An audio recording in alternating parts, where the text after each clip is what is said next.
Berlín, principal afectado por el corte de suministro ruso. El ministro alemán de Economía Robert Habeck lamentó los precios astronómicos que reclaman los países amigos de Alemania, empezando por Estados Unidos, por proveer el gas necesario para compensar el corte de suministro desde Rusia. El atentado perpetrado contra los dos gasoductos de propiedad rusa no va dirigido únicamente contra Moscú, sino especialmente contra Alemania. Es por ello que la principal responsabilidad se ha de buscar en el conglomerado anglo-norteamericano, junto con otros países beneficiados indirectamente, como Ucrania o Polonia. Los detalles a continuación.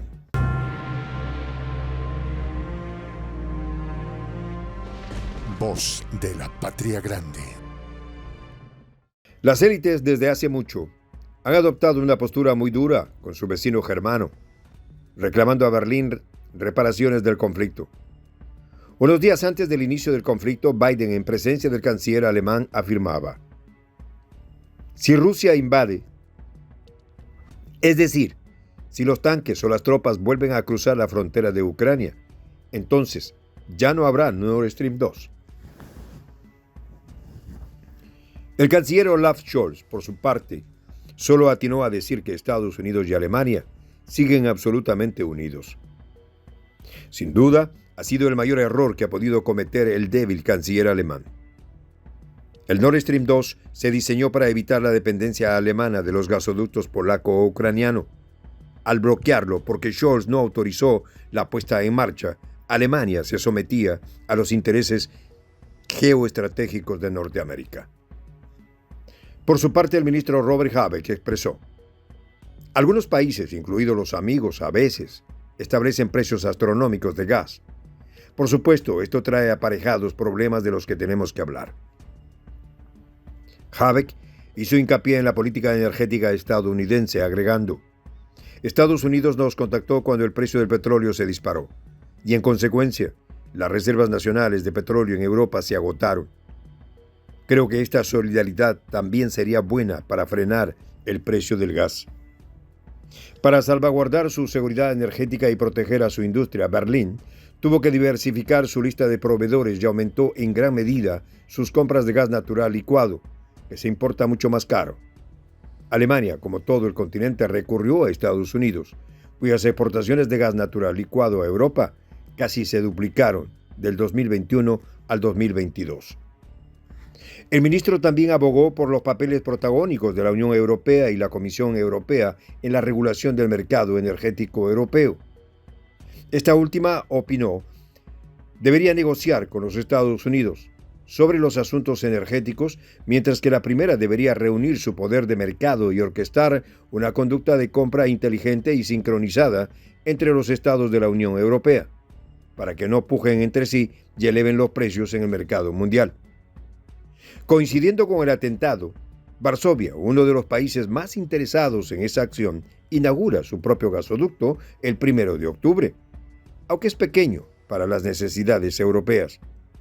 Cortados los gasoductos que atraviesan Polonia y Ucrania para Alemania, era vital el mantenimiento de los dos gasoductos que pasaban por el fondo del mar Báltico. Para Rusia, representaban una fuente de ingresos estable y permanente que le permitía una cierta influencia política en el seno de la Unión Europea. Ni a Rusia ni a Alemania le beneficia este atentado. Inmediatamente y para aumentar la presión, Macron permite la posibilidad de tránsito del gas licuado procedente de Norteamérica con destino a España y Alemania por territorio francés. El control energético por parte de Estados Unidos queda en evidencia. La responsabilidad sobre los atentados está cada vez más clara.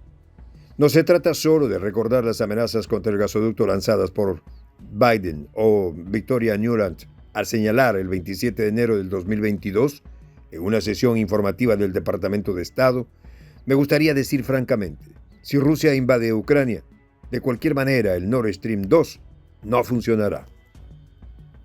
También cuando el ex canciller polaco y actual miembro del Parlamento Europeo, Radoslaw Sikorski, daba las gracias a Estados Unidos en lo que parecía Lavrov Dixit, una declaración oficial de un atentado en la cuenta de Twitter del parlamentario puede leerse: como decimos en polaco, una pequeña cosa, pero mucha alegría.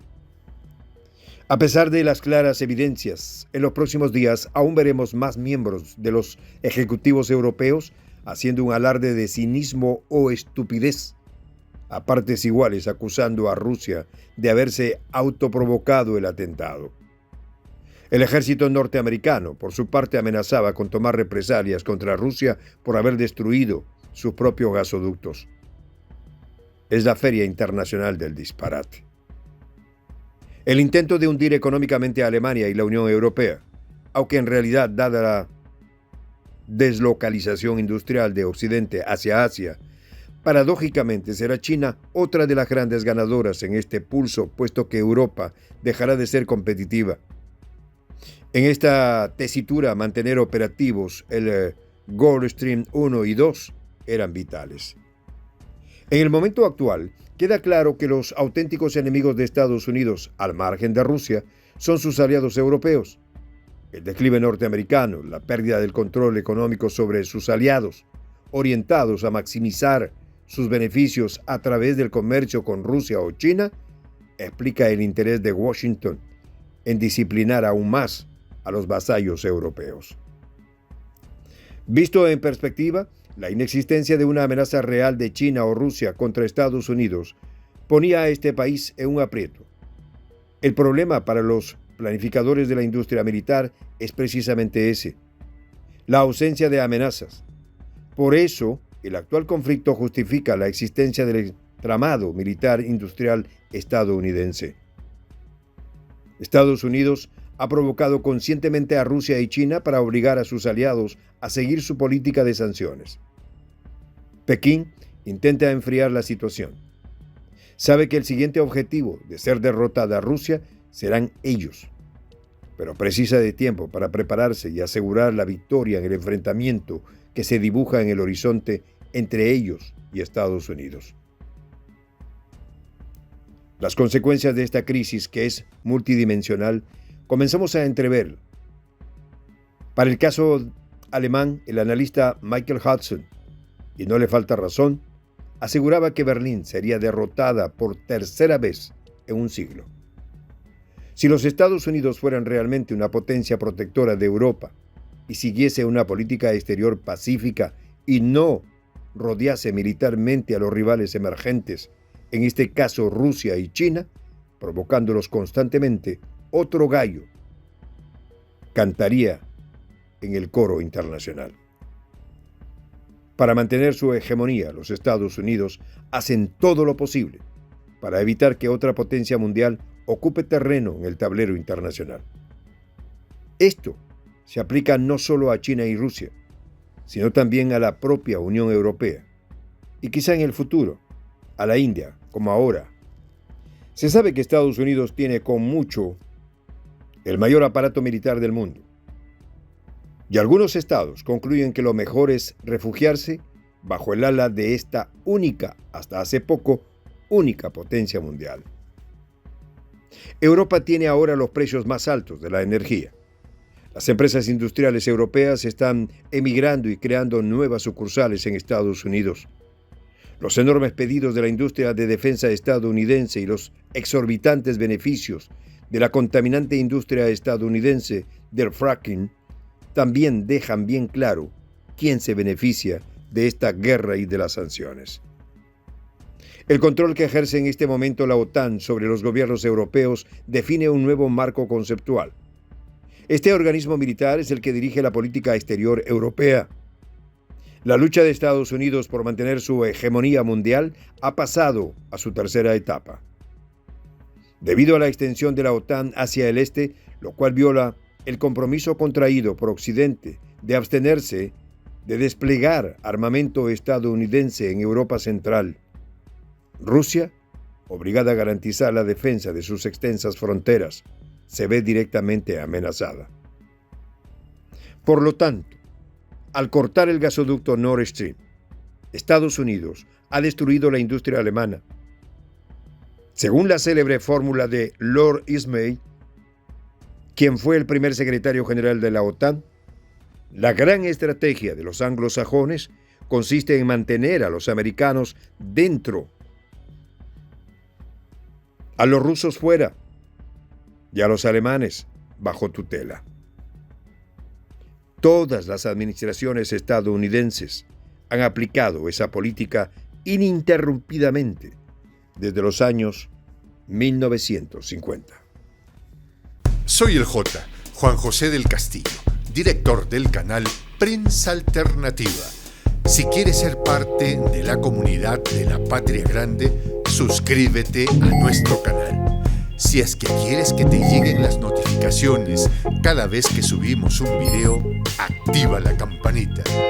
Si quieres apoyar a nuestro canal económicamente, puedes hacerlo a través de PayPal. El enlace está en la descripción del video. A nombre del equipo de Prensa Alternativa, me despido con esta expresión en el quechua milenario, Tupananchis Kama, cuya traducción es hasta volvernos a encontrar.